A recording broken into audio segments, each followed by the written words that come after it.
Guys, dumating na po ang OA. Tutubuhan yata ako. Ang taas kasi ng good cholesterol ko.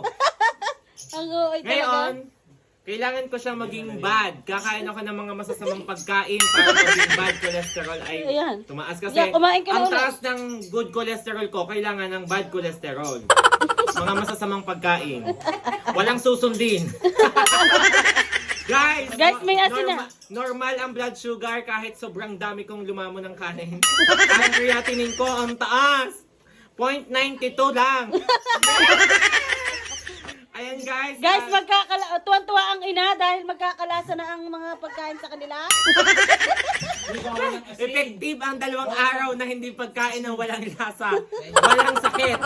Ayan na buhay. Yan guys, ang result ng ka-OA. Guys, yan, alam Mary. nyo ba ang Chem 12 ko, ay Chem 10 ko ay 1830. So, ang result naman ay, thank you so much. Ang result ko ay wala.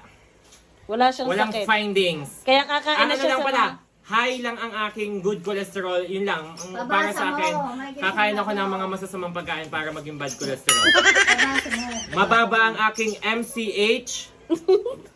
Michael Pangilinan. Mababa ang MCHC. Oo. Ano mo ibig sabihin nun? Malay ko, baka... Mababa ang WBC count. Kailangan kong ng PBC. PBC yun, dun sa hardware. Yan, lalagyan ko ako ng PBC dito. Yung bulo. Hindi ganyan kahaba ang papay. Chem 10 to. Ilan ang inyo? Ha?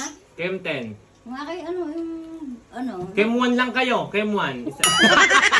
Isa lang ang kinuha. Chem 1.